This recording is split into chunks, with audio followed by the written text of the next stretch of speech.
அனைவருக்கும் வணக்கம். கடனில் மூழ்கிய ஸ்டாலின் திமுக அரசின் வெற்றி விளம்பர பட்ஜெட்டில் ஒன்றுமில்லாததை அம்பலப்படுத்துவோம். தமிழ்நாட்டு மக்களுக்கு எதிரான அநீதிகளுக்கு நீதி கேட்போம்.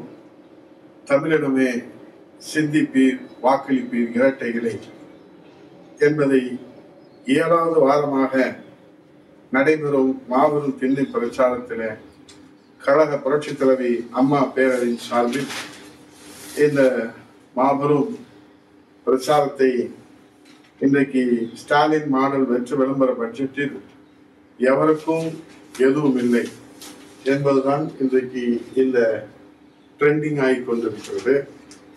ஆகவே இன்றைக்கு நாம் தமிழ்நாட்டிலே மட்டுமல்ல, இந்தியாவிலேயே தலைப்புச் செய்தியாக விவாதிக்கப்படுவது நாம் இன்றைக்கு எதுவென்று பார்க்கிறோம்.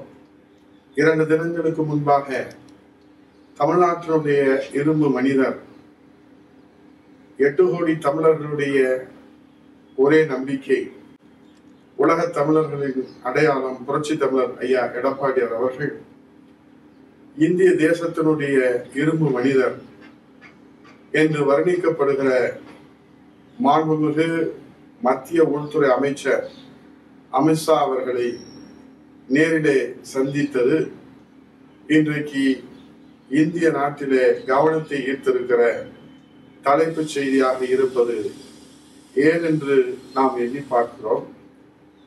தமிழகத்தினுடைய ஜீவாதார உரிமைகளான அவை நயமாக பக்குவமாக எடுத்து வைப்பதிலே வல்லவர், திறமையானவர் என்று பெயர் பெற்றிருக்கிற புரட்சி தமிழர் ஐயா எடப்பாடியார் அவர்கள் இன்றைக்கு தமிழகத்திற்கு கிடைக்க வேண்டிய அனைத்து உரிமைகளையும் பெற்றுத் தருவதற்காக அந்த சந்திப்பு நிகழ்ந்திருக்கிறது என்பதை இன்றைக்கு உலகத்திலே இருந்து வேண்டுமானால் அதை மறைக்க முயற்சிக்கலாம் தமிழகத்திலே ஆளுகிற அரசு.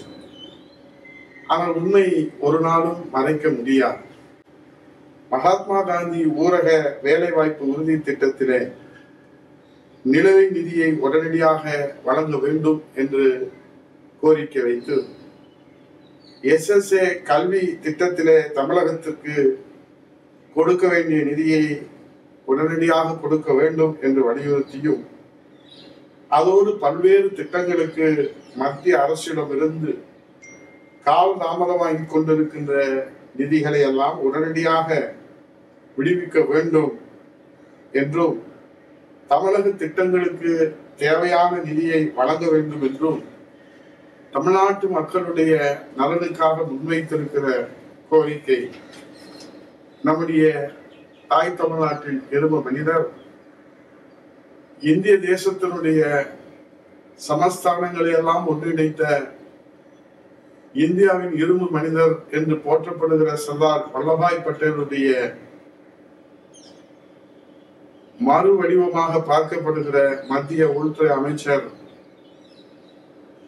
மாண்புமிகு அமித்ஷாஜி அவர்களை 2 மணி நேரத்திற்கு மேலாக நம்முடைய தாய் தமிழ்நாட்டின் இரும்பு மனிதர் புரட்சி தமிழர் ஐயா எடப்பாடியார் அவர்கள் சந்தித்து பேசியிருப்பது அவரவர் பார்வையிலே அவரவர் விருப்பத்திற்கு வேண்டுமானால் கருத்து சொல்லலாம். ஆனால் உலக பார்வையிலே, ஒட்டுமொத்த பார்வையிலே தமிழ் இனத்தின் நலனுக்காக அவர் முன்வைத்திருக்கிற கோரிக்கைகளை தமிழ்நாட்டு மக்களிலே எடுத்து செல்வது நம் ஒவ்வொருடைய கடமை.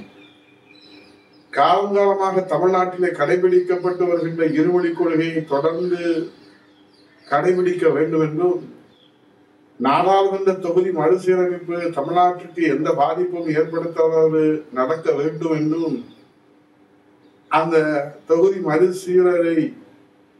மறுசீரமைப்பை தமிழ்நாட்டிற்கு 7 முனையளவும் பாதிப்பில்லாமல் நடத்த வேண்டும் என்றும்,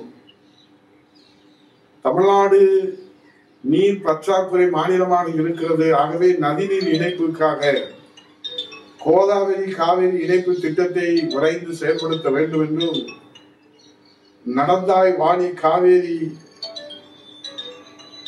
மேலகு ஜனாதிபதி குடியரசுத் தலைவர் உரையிலே இடம்பெற்ற விவசாய முதலமைச்சராக புரட்சி தலைவர் எடப்பாடியார் அன்றைக்கு முன்மொழிந்து வழிமொழிந்து இந்த திட்டத்தினுடைய முக்கியத்துவத்தை கழிவுநீர் கலக்காமல் காவிரியை காப்பாற்றுகிற நடந்தாய் வாழி காவிரி திட்டத்தின் மூலம் ஒரு தொலைநோக்கு சிந்தனை தீர்க்க தரிசனத்தை புரட்சி தலைவர் எடப்பாடியாருடைய சிந்தனையிலே நம்மால் பார்க்க முடிகிறது. அந்த திட்டத்தை செயலாக்கத்திற்கு கொண்டு வர வேண்டும்.